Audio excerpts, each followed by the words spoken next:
프로젝트 하나 같이 할 수 있는 동업자 정도에 불과하다. 선거를 앞두고 조국혁신당에서 나온 이 차가운 말 한마디를 보며 여러분은 어떤 생각이 드십니까?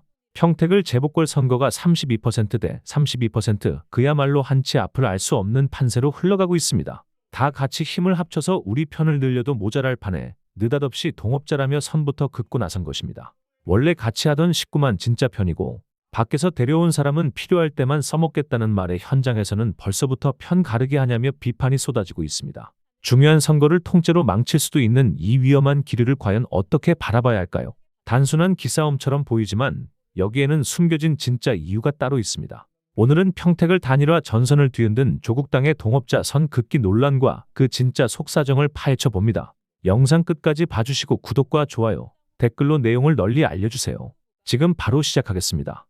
너무 다행히 울산시장 단일화가 진보당까지 마무리가 돼서 이제 울산시장 선거 진보 단일 후보가 나왔습니다. 김상욱 민주당 후보 중심으로 진보 진영 후보가 성사가 됐다, 단일화가. 예, 김상욱으로 단일화가 되면 결과를 좀 기대해도 될까요? 어떻게 보세요? 다른 지역과 울산 내 다른 이제 구청, 구 지역과 이제 부산 연제구까지 연계해서 이제 단일화 협상이 이루어졌기 때문에 상당한 시너지를 받을 것으로 보여지고, 김정은 후보가 지지율이 만만치가 않습니다. 10% 중반까지도 나오기 때문에 그렇게 되면 어쨌든 김상욱 후보가 기존에 가지고 있는 지지율을 거의 그대로 만약에 흡수한다라고 보면 거의 50% 육박하는, 지금까지 나온 여론조사 추세상으로 보면 뭐 이런 지지율이 나올 것으로 보이기 때문에 선거를 굉장히 좀 뭐 김상욱 후보 입장에서는 해볼 만해진 거고, 이렇게 되면 이제 보수 후보 쪽의 단일화 압박 좀 거세질 것으로 보입니다. 근데 지금 사실 김두겸과 박맹우 이제 보수 단일화는 사실 애초부터 나왔는데 지금 멈춰 있다면서요. 가능성 어떻게 보세요? 뭐 두 사람 단일화 한동훈 박민식만큼 어렵지 않을까. 그래서, 정말요? 예, 그런데 좀 일각에서 지금 현재 김상욱 후보가 조국혁신당과 단일화한 이후에 진보당과도 단일화를 이미 합의해서 다음 주 중에 여론조사 방식으로 하겠다라고, 그렇게 된다라면 보수층도 보수 분열로 울산에 민주당 지방정부 내지는 그 진보당과 민주당의 연합 지방정부가 들어서는 거에 대해서 경악을 금치 못할 거기 때문에 어떤 수로든지 보수 단일화를 하려고 할 텐데, 그 일환으로 박맹우 후보는 컷오프 당해서 이 사람이 감정의 동물이라고 감정이 너무 상해서 거의 한동훈급으로 지금 국민의힘에 대해서 적개심이 많은데, 대신에 그거 달래려고 박성민 울산시당위원장이라던가 뭐 서범수 전 사무총장, 울산 지역 중진들이 막 설득을 하고, 또 친박계 중진이 지금 울산이 급파돼서 이 박맹우 후보를 설득을 하고 있다 그러고, 정 안 되면 뭐 박근혜 전 대통령한테 내세워야 되는 거 아니냐고 보수는 좀 다급해 있는데, 과연 박맹우 전 시장의 컷오프된 이 응분의 불만들을 잘 해결될 수 있을지. 여기가 해결되면 아마 연동돼서 한동훈 후보가 있는 북구갑도, 부산 북구갑도 보수 단일화에 대한 여론이 거세질 것 같아서 어떻게 향배가 될지 아마 진보 단일화 여부에 좀 달려 있지 않나 생각이 듭니다. 사실 이제 어제 조국혁신당과 민주당 후보의 울산시장 후보의 단일화 이야기가 나오면서 이게 이제 모든 다른 지역구의 단일화의 분수령이 될 것이다, 뭐 이런 얘기가 나왔는데, 그렇게 되면 이제 북구갑도 그렇지만 평택을 얘기를 안 할 수가 없어요. 근데 사실 오늘 또 평택을 관련해서는 여러 가지 또 감정 섞인 발언들이 오갔습니다. 아이고, 이걸 어떻게 봐야 될지 모르겠어요. 제가 이제 여기 방송 오기 전에 김상우 의원이랑 통화를 하고 왔는데, 자기네는 평택은 배제하기로 처음부터 합의를 했었다는 거예요. 그러니까 평택은 이제 울산의 문제는 아니다, 이런 거를 분명히 했고, 그러면 이제 다시 평택의 문제로 돌아와야 되는데, 여기는 사실 쉽지는 않아요. 그러니까 예를 들면 광역은 시장을 나오면 구청장 선거라든지 밑에 이제 말하자면 뭐 이렇게 협상을 할 여지들이 있는데, 국회의원은 사실 협상할 게 별로 없거든요.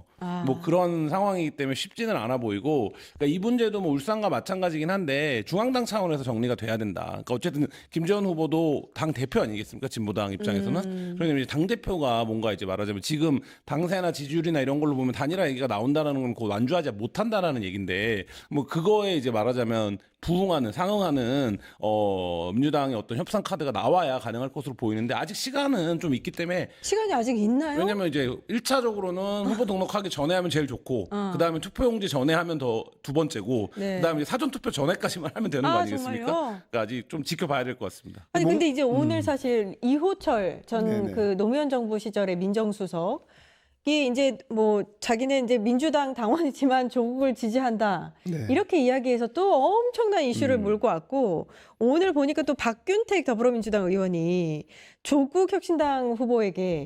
후보에게 검찰 개혁 말할 자격이나 있냐 가족 비리 있었던 건 사실이다. 약간 이게 대응하는 식으로 좀 이렇게 왔다 갔다 하는 것 같아요.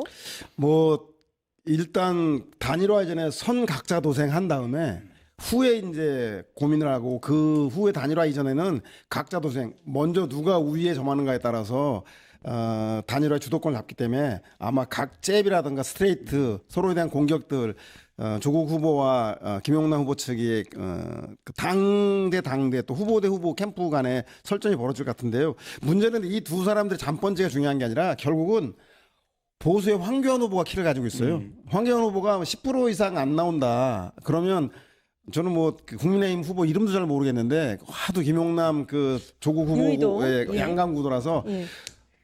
또 황교안 후보가 드롭을 해서 그 10% 안팎의 표를 만약에 몰아준다. 그렇게 되면 3강 구도가 조성이 되면 후보자들 공이 얘기했던 내란 세력에게 한석을 줄 수도 있다라는 이런 그 압박이 된다라면 단일화에 나설 거라는 생각이 들고요.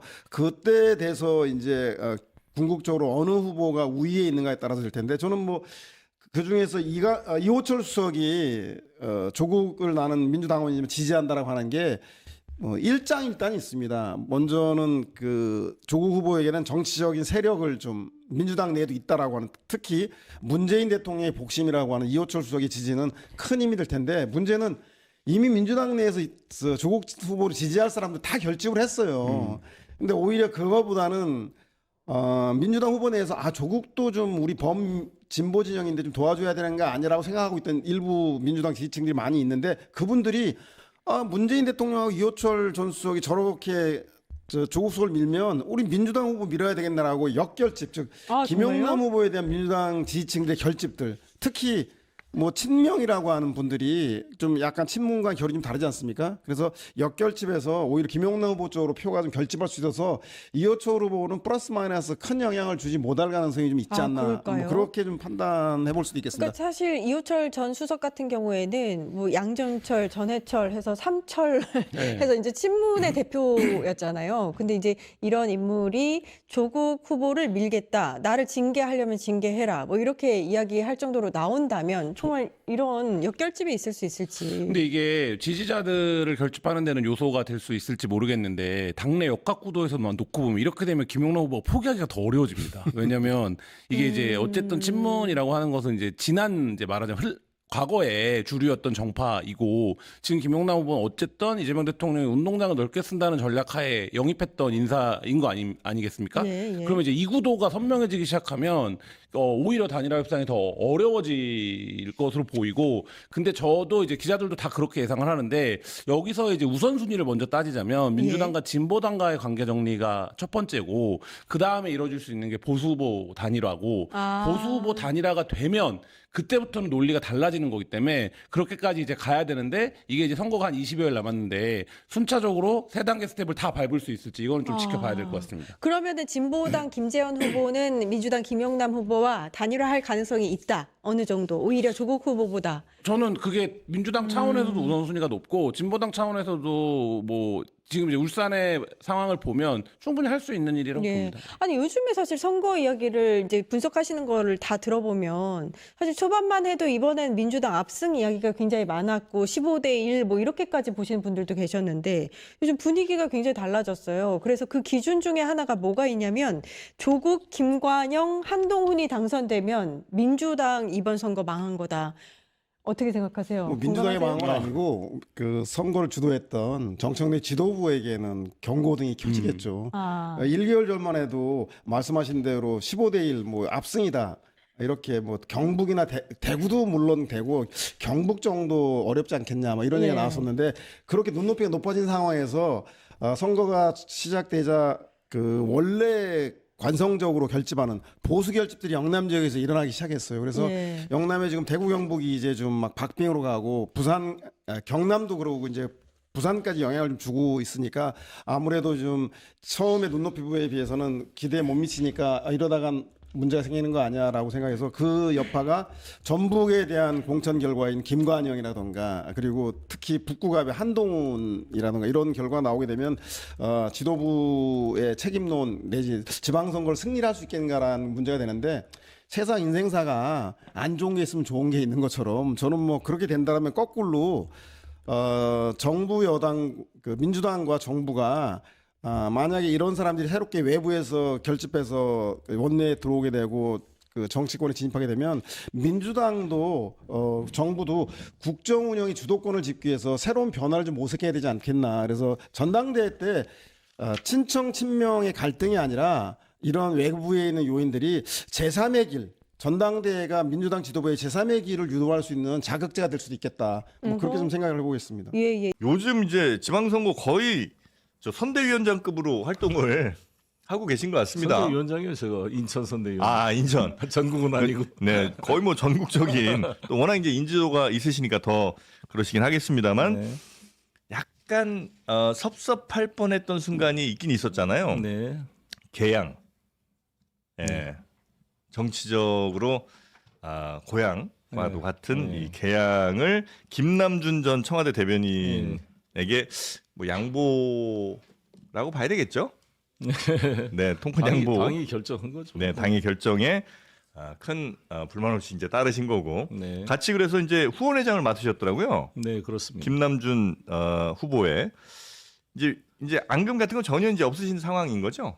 서운함 뭐 이런 거. 그렇습니다. 아, 그렇습니까? 네. 그 이제 송영길의 지역은 연수가 되는 거예요? 그렇습니다. 그러니까 다시 개항으로 돌아가실 일은 없다고 이제 생각하시고. 이제 김남준 후보가 맡아서 해야죠. 아, 제가 후원회장을 맡아서 후원금이 안 찼는데 열심히 호소해서 다 채웠어요. 채웠어요. 아. 김상욱 그 울산시장 후보도 다 채웠고 아, 그렇습니까?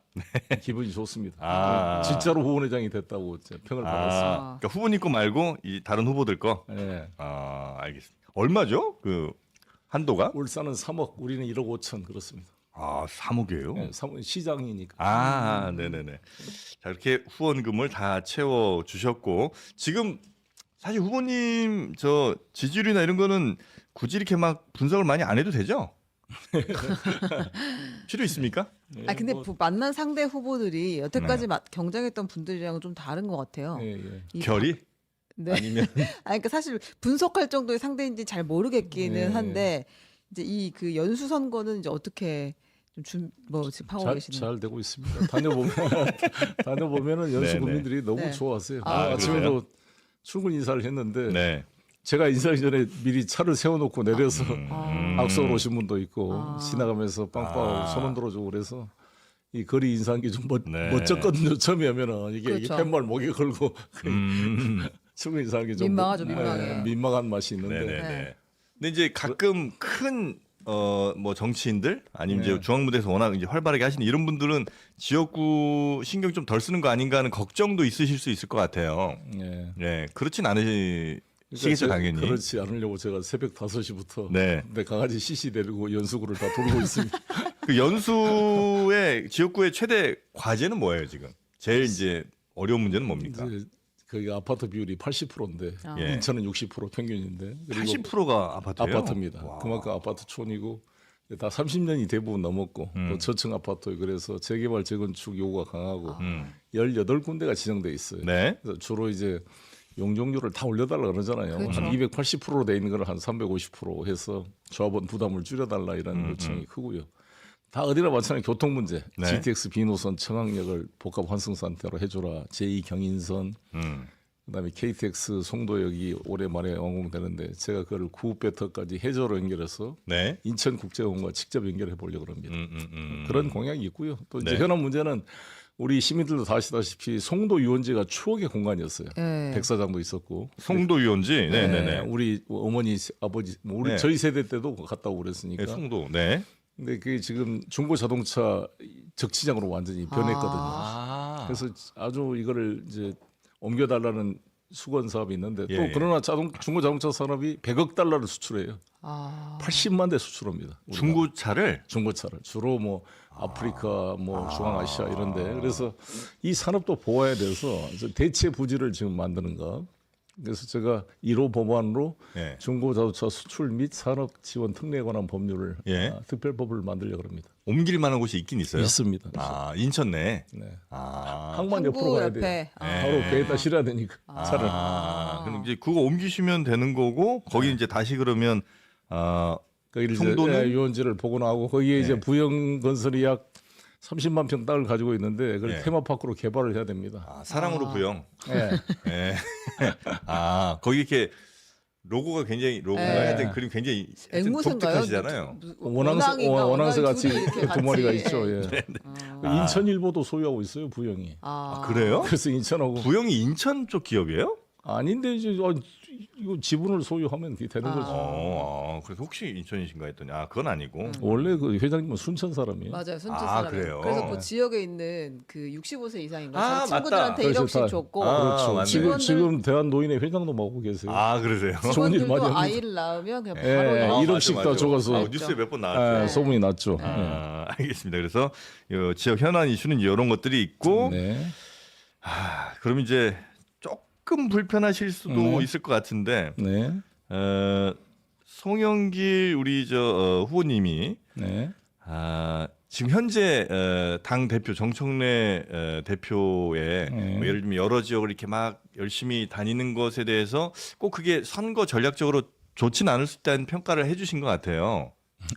뭐 제가 예. 정청래 대표님을 뭐 지적하려고 그런 건 아니고 네. 조언을 드렸다고 봐야 되는데 그게 네. 이제 가능하면 그쪽이 원하는 방식대로 해주자. 후보자가 원치 않으면 가지 마시고 네, 이런 이야기인가요? 그 구창모 희나리 노래를 자주 제가 인용하는데 희나리? 내 방식대로 사랑하는 까닭에 남이 아닌 남이 되어버린 지금 기다릴 수밖에 없는 나의 마음은 그게 희나리가 그거잖아요. 그러네요. 사랑함에 세심했던 나의 마음이 그대에게는 그렇게 부담이 아니야. 그러니까 이제 내 마음에 전부를 준 것뿐인데 이 노래 맞죠? 그렇죠.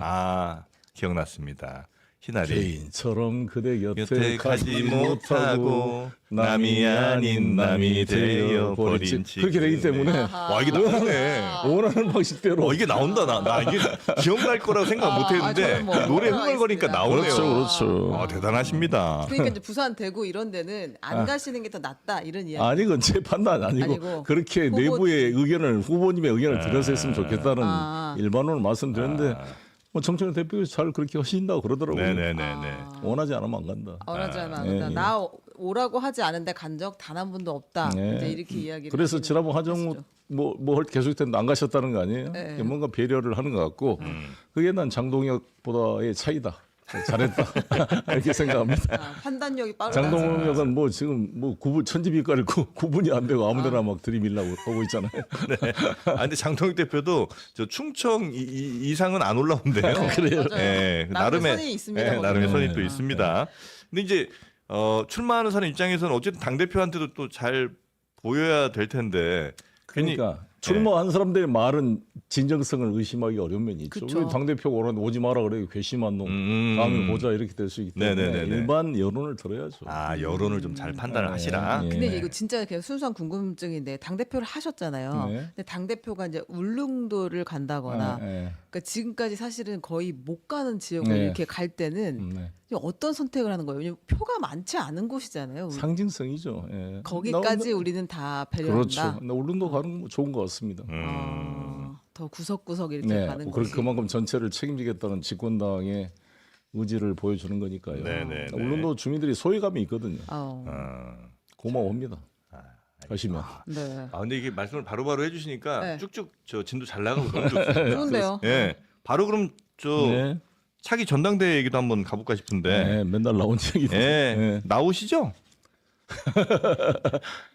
아니 지금 당선이 돼야지. 아이. 지금 뭐 계란 이고 가다가 목장 꿈꾸면 그다 계란판 네. 깨지면 안 어떤 되니까. 당 대표를 꿈꾸고 계시는 거예요? 어떤 당 대표가 되어야 된다. 다음 당 대표는. 재선이 시대 정신이긴 한 것 같아요. 당 대표는 원래 2번씩은 다 안 하는 걸로 알았는데 아. 지금 다들 이제 하시니까. 아니 뭐 저의 당 대표와 상관없이 차기 당 대표는 네. 이재명 정권이 4년 임기가 남아 있는 거 아닙니까? 예. 그럼 정말 대통령을 잘 백업해서 당정이 잘 이렇게 조화를 하면 역할 분담해서 대한민국을 완전히 업그레이드 시킬 수 있는 다시 오지 않을 절호의 기회다. 네. 불필요한 갈등을 줄이고 예. 시너지를 만들었으면 하는 바람이 있습니다. 아. 그러면 이 오늘 기준으로 이전까지의 지금 당의 지도부는 조금 아쉬운 부분이 없지 않아 있긴 하세요. 그러니까 당정 그런 말은 그건 6.3 선거 끝나고 네, 이야기해요. 알겠습니다. 네, 그럼 끝나고 이제 얘기를 네, 해주시고 예, 그래서 예. 다음 당 대표는 어쨌든 이재명 정부와 아주 한 몸이 돼서 열심히 우리나라를 한 단계 더 끌어올릴 만한 일을 할 수 있는 법적으로 그런 거 이제 잘 보조를 해주시고 이런 거 하는 당 대표가 돼야 된다. 당정 갈등 없는. 오늘 이제 6.3 선거 네, 얘기합시다. 선거 얘기 한번 네, 해볼게요. 아니, 알겠습니다. 아직 그 선거 공천에 대해서 정정래 대표는 뭐 이번 억울한 컷오프 없었다. 부적격자를 공천하지도 않았고 낙하산도 없었고 부정부패도 없었다. 이렇게 말을 했는데 네. 현장에서는 이제 그렇지 않다는 판단들이 나오는 곳이 있잖아요. 그렇습니다. 그러니까 뭐 당사자야 뭐 늘 억울한 거고 우리가 무섭게 보는 것은 유권자의 판단인데 그렇습니다. 그 전북지사 김관영 지사가 무소속 출마를 했는데 지금 이원택 후보보다 숫자가 조금 더 나오는 뭐 그렇습니다. 오차범위 안이긴 하지만 그리고 전북이나 그러니까 호남 지역 전체에서 좀 당에 대한 불만이 많다라는 이야기들이 있는데 어떤 상황인 거예요? 그래서 저는 정말 이 여론조사 기관에 대해서 검증이 필요하다고 봅니다.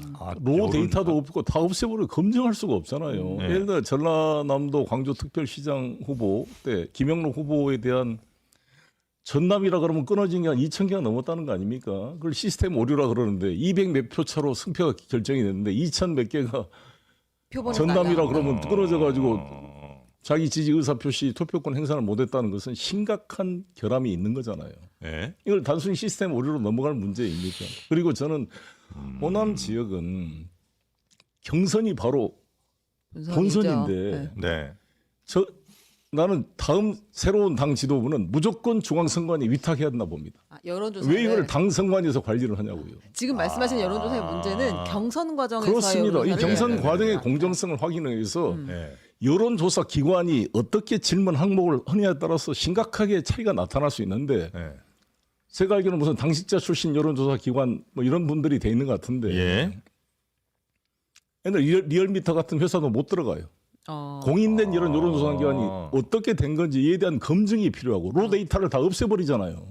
그쵸. 추가 검증도 안 돼. 후보 선정이 추후에 되고 나면 그게 다 없어지는 그렇죠. 그래서 거죠. 더구나 저는 특히 호남 지역 같은 데는 지지자들이 너무 좌절을 하는 거예요. 내가 선택할 수가 없어요. 당에서 결정해버리면 당선이잖아요. 그대로. 네네네. 그래서 저는 이런 분야는 심각하게 설계를 다시 해야 되고 저는 중앙선거관리원회 위탁해서 당이 개입해서는 안 된다. 사실상 왜 당의 경선 경선이지만. 결과가 사실상 공직 임명이 돼버리는 상황인데 이걸 왜 네. 당에서 관리를 하냐 이거죠. 중앙선거관리원회 관리를 해야지. 위탁 관리를 해야지. 그게 중앙선관위에서는 해달라면 해줘요? 해줍니다. 당의 제가 경선이지만. 당대표 때 중앙선거 위탁했어요. 그러셨어요? 그리고 이번 경선 과정에서 네. 그 이제 동원이라고 표현하면 안 되고 그 같이 조사를 한 여론조사 기관들이 이제 신뢰를 받긴 좀 어렵다 이렇게 보시는 거예요. 의심이 되는 거잖아요. 어떻게 2,000 몇 개가 시스템 오류가 발생할 수가 있습니까? 이 중요한 선거에. 그 사람들이 응답할 기회도 없이 그냥 표본을 그렇죠. 전남이라 그러니까 그 김영록 후보를 지지할 가능성이 매우 높은 거잖아요. 그러니까 꼭 뭐 이 지역만 그런 게 아니라 다른 영남 지역도 보면 가끔 선거 앞두고 한 2달 사이에 갑자기 만들어진 여론조사 회사도 생기고 그 여론조사 회사의 결과에 의해서 경선되는 경우들이 또 다른 지역에도 보니 있더라고요. 네. 그래서 그건 좀 받아들이기 어려울 수도 있겠다 생각을 했는데 말씀하신 것처럼 중앙선관위에 만약에 위탁을 해서 어쨌든 거기선 공정하게 관리를 할 테니까 그렇습니다. 그 결과에 따른다면 사실 어느 쪽도 이렇게 큰 불만을 안 가질 것 같은데 그렇죠. 그렇습니다. 그걸 왜 안 하는지가 약간 궁금하긴 하네요. 글쎄요. 저도 말씀 뭐 들어보니까. 이제 국회 들어가면 한번 저도 면밀히 검토를 해보려고 그럽니다. 경선 과정에서 충분히 불만이 있을 만한 건들이 그렇죠. 있었다. 그리고 더구나 전라북도는 이원택 후보도 동일한 사안으로 지금 경찰 조사를 받고 있는데 네. 김관영 후보가 현직 도지사고 예. 더구나 지지율 1등인데 하루 만에 바로 제명을 해버린다는 것은 너무 야박한 거 아닙니까? 아니 그것도 좀 여러 가지 정황상 물론 잘못했지만 양형상 참작 사유가 많잖아요. 예. 뭐 술 먹다 대리운전비 이런 얘기가 있고. 네네네네. 그리고 이분이 이 내란 사태가 발생했을 때 바로 1시간 이내에 내란은 불법이라고 반헌법적이라고 기자회견을 했는데도 이거를 내란 동조범이라고 막 억지로 몰아가지고 고발이 돼서 이번에 무혐의 처분을 받은 거 아닙니까? 네네네. 이것도 너무한 거죠. 현직 도지사를. 예. 더구나 호남 도지사가 어떻게 내란에 동조를 했을 리가 있습니까? 그건 좀 약간 이해가 안 되긴 하더라고요. 그것도 이제 억지로 그 쉬운 거에 대한 자기 반성 뭔가 유감이 있어야 될 거 아니겠어요? 근데 같은 당 사람인데도 그러니까 그렇게 내란 동조범 이런 걸로 할 수가 있나? 그래서 저는 좀 예. 너무 심했다 이런 생각이 듭니다. 아. 이런 것들이 이제 전라북도 주민들의 정서에 이제 불을 지른 거죠. 그럼 이번 그 호남 선거 결과는 민주당 승리라고 장담할 수는 없겠네요. 그건 뭐 주고 봐야죠. 어떻게 판단할 것인가 문제인데 이제 우리 당에서는 이제 뭐 김관영 지사 당선돼도 영구 복당 불가 이렇게 네네네네. 강력하게 이제 민주당 후보 지지를 이제 하는데 뭐 그럴 수는 있겠지만 실제로는 지금 평택에서는 조국 후보를 지금 문재인 대통령과 이호철 수석 뭐 전부 다 지금 지지하고 있는 거잖아요. 다 네. 민주당원들인데 네네네네. 그렇죠. 거기에서 아무런 언급이 없잖아요. 아, 그것도 이중 기준이란 말이 나오지 않을까요? 아, 그렇잖아요. 그 김관영 후보랑 이제 전화 통화를 했었었는데 전화 인터뷰를 네. 했었었는데 그런 말씀하시더라고요. 자기가 당 대표 선거 때 박찬대 후보를 지지했다는 거예요. 아 그랬대요? 예. 그리고 그 전화로 얘기를 하시더라고요. 그래서 그것이 자기가 지금 오늘의 이 일을 겪게 된 가장 큰 이유인 것 같다. 그러면서 이제 정청래 대표에 대한 강한 불만을 드러냈는데 물론 이제 후보 공천이 안 됐으니까 더 그렇게 얘기하시는 걸 수도 있는데 실제로 공천에서 그런 것들이 작용하기도 하나 하는 생각이 좀 들어서 이 그렇죠. 친송관계 내지는 과거에 날 지지했는지 안 했는지 이런 것들이 뭔가 이른바 보온성 같은 거겠죠. 이런 것들이 공천에서도 여전히 강하게 작용들을 하는 경우가 좀 있습니까? 그러지 않겠어요. 정도의 차이가 어느 정도인지 모르지만 그런 의심을 받고 있다고 봅니다. 알겠습니다. 그 평택 네. 하나 여쭤볼게요. 평택을 그 원균 발언을 하셨잖아요. 네. 김용남 후보를 격려하면서 네. 이 원균의 모함 속에서도 외적과 싸운 이순신 이렇게 이야기를 하셨는데 이 원균은 이제 조국 대표를 이야기하는 건가요? 아니 전혀 그렇지 않습니다. 그 내용을 보시면 네.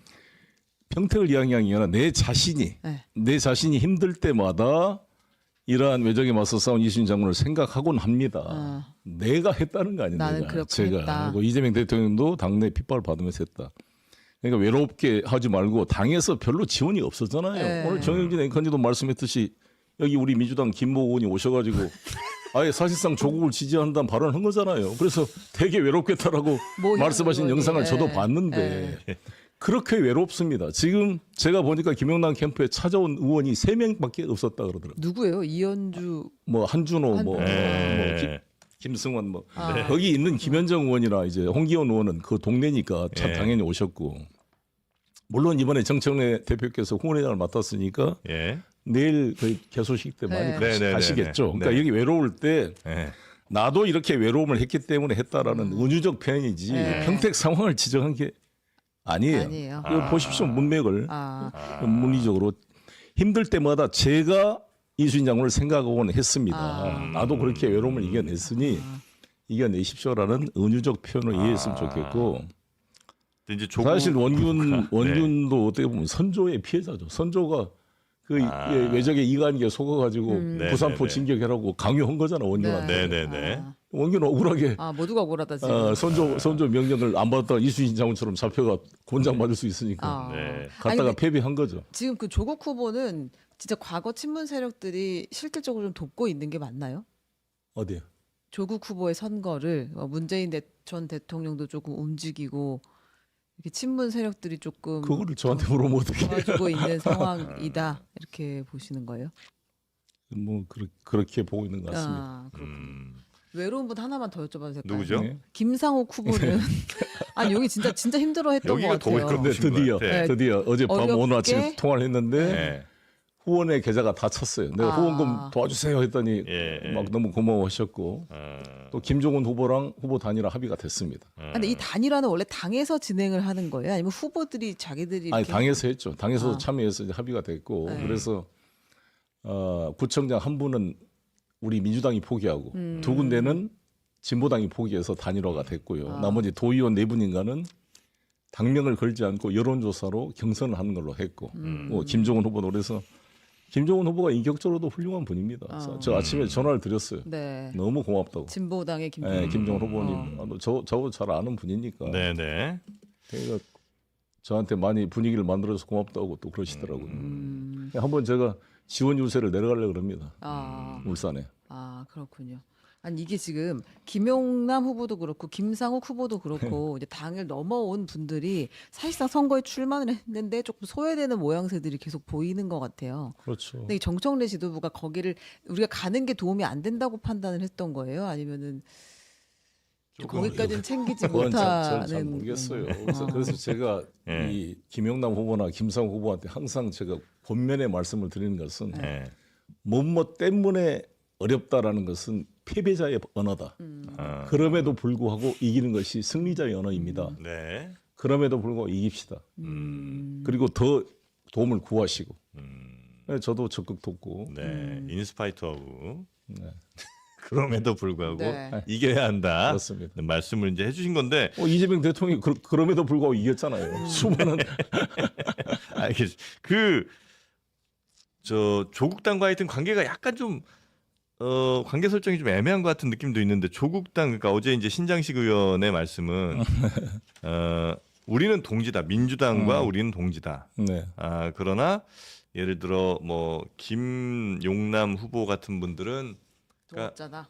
같은 일을 이제 할 수 있는 동업자 정도다. 연재 말씀하셔갖고 민주당에서 그 말씀은 어떻게 받아들이실까? 글쎄 뭐 그렇게 신장식 의원님은 당연히 이렇게 말씀하실 수 있다고 보는데 예. 그렇게 강조를 하게 되면 우리가 영남 선거에서 집니다. 영남 선거에서요? 그렇죠. 영남 선거뿐만 아니라 중도 보수를 포용해서 우리가 이기려고 지금 뛰고 있잖아요. 예. 특히 김부겸 후보님 같은 경우는 박근혜 전 대통령도 예방하겠다 할 정도로 이걸 싸움고 있는데 이렇게 김영남 후보가 과거 검사 출신이고 국민의힘에 몸담았다 그래서 이걸 우리 당 영입해서 이재명 대통령 당선을 위해 열심히 뛰었던 분인데 이분을 아니라고 배제하는 논리로 가면 누구 표를 지금 이게 당내 선거입니까? 그래서 이제 그렇잖아요. 경쟁 지역에서 오히려 훨씬 더 많이 그렇죠. 났다는 중도 말씀이시군요. 보수 세력을 다 포함해서 우리가 정말 이재명 대통령께서 통합 정부, 정당 간의 대결의 컨셉보다는 유능한 정부 이재명 정부와 손발을 맞출 유능한 지방 정부를 만들고자 호소하고 있는데 이런 논리로 신장식 의원 같은 논리로 우리가 배제하고 그러면 전국 선거에 악영향을 미치죠. 그러니까 어제 그렇지 제가 않습니까? 이제 들으면서 느낀 거는 섭섭함 같은 게 좀 많이 있으신 것 같은 느낌이 좀 있었어요. 그렇겠죠. 그러니까 예를 들어 뭐 조국 후보가 이렇게 진짜 어려운 상황에서 어쨌든 이렇게 나왔으면 민주당에서도 좀 뭐 후보를 아예 안 낼 수 없다면 뭐 단일화가 충분히 좀 더 가능한 인물로 공천을 했으면 괜찮을 텐데 단일화하기 너무 어려운 분을 이렇게 내는 것 자체가 굉장히 좀 섭섭하다 이런 느낌을 저는 이제 이건 제 느낌이니까 받았는데 그렇게 생각할 수 있죠. 저도 예. 옥중 출마해서 광주에서 소나무당 후보로 나왔을 때 전혀 안 도와줬죠. 소나무당 그때 용해인 의원 인사람들 와서 우리 예. 민주당 후보 지지율 세우고 예. 저도 서운했죠. 뭐 이해합니다. 그걸. 서운함은 이해할 수 있다. 이해하죠. 근데 어쩔 수가 없잖아요. 선거는 어쨌든 지역 주민들이 뽑아주시는 거니까 그 선택은 뭐 민주당은 당연히 민주당 후보가 최선을 다하고 가장 좋은 성적을 얻게 노력하는 게 그게 너무 당연한 거긴 하죠. 아니 저는 민주당 당 대표를 했던 사람이고 다시 민주당으로 돌아올 사람인데도 광주 서구에 나왔을 때 완전히 이렇게 민주당 후보 뭐 저한테 배려 같은 게 없었던데 여기는 민주당이었던 사람도 아니잖아요. 조국당은. 그렇긴 하죠. 애초부터 조국당이었잖아요. 네네네네. DNA가 다르다며. 네. 통합의 요건이 DNA를 지키겠다며. 네. 그렇잖아요. 그분들은 사실 민주당이었던 그래서 분들도 저는 없다. 저는 우리나라 선거 시스템이 네. 소선거구제의 승자 독식제, 결선 투표제가 없는 대선 때문에 억지 춘향으로 단일화 통합을 시키는 게 나는 문제라고 봅니다. 구조적으로- 그래서 이재명 네. 대통령이 말씀한 대로 네. 대통령도 결선 투표제를 도입하면 억지로 단일화할 필요가 없잖아요. 다 출마해요. 국민한테 선택권을 보장해 줘. 그래서 1등, 2등 나오면 결선 투표하면 이게 통합이 되는 거잖아요. 네. 너무 억지로 팔을 비틀어서 단일화 보수든 진보든 단일화하려는 게 전문 구시대 정치다 이렇게 생각합니다. 왜 안 바꿔요, 근데? 그러니까 이제 헌법 개정을 해야죠. 근데 이제 그래서 국힘이 이번에는 사실상 5.18 헌법 전문 수록과 비상기업 요건 강화하자는데 그걸 반대하는 이런 국민의힘을 보고 자기가 지금도 여당으로 착각하고 있나? 만약에 그럴 리가 없지만 이재명 정부가 비상기업 발동해서 다 체포하면 어떡하려고 그래? 네. 근데 그런 이제 선거구제 개편 같은 거는 그러면 나중에 추후라도 계속 추진하실 그런 예정이시고요. 그렇죠. 저는 네. 이 이재명 대통령의 헌법 개정은 반드시 해서 우리가 87년도부터 지금까지 40년을 지금 이 헌법 체제로 와서 옷이 안 맞습니다. 네, 네, 개정할 네. 때가 됐습니다. 예. 근데 이거를 바꾸기 싫어하는 거는 당연히 이제 국민의힘에 있는 그 지역구에서 1등 하시는 분들도 당연히 기득권 지키고 그렇죠. 싶으니까 안 하실 것 같고 반드시 국민의힘만 그러냐? 그렇죠. 호남에서의 민주당 그렇죠. 의원들도 마찬가지입니다. 예, 그러실 것 같아요. 양대 정당이 이익이 주는 거죠. 이 소선거구제라는 것이. 그래서 사실 49대 51로 투표되면 51% 얻은 사람이 국회의원이 되고 49% 얻은 사람은 사표가 아무것도 되는. 아니고. 그러니까 득표율과 의석수의 이런 바이어스 이 차이가 네. 너무 큰 거죠 우리나라는. 네. 이거를 가능한 간격을 줄이는 것이 진정한 대의제도다 이렇게 생각합니다. 네, 네, 네. 그래서 그 노력은 네. 좀 더 앞서서 하실 거라고 네. 생각하고요. 다 같이 힘을 합쳐서 편을 늘려야 할 중요한 때 우리 편이 아니라며 선부터 긋는 행동은 결국 선거 전체를 망치는 독이 될 수 있습니다. 과연 이번 싸움은 이기기 위해 어쩔 수 없이 거쳐야 하는 과정일까요? 아니면 서로 발목을 잡아 다 같이 망하는 지름길이 될까요? 이 사안에 대해 어떻게 생각하세요? 댓글로 의견 남겨주시고 구독과 좋아요는 큰 힘이 됩니다.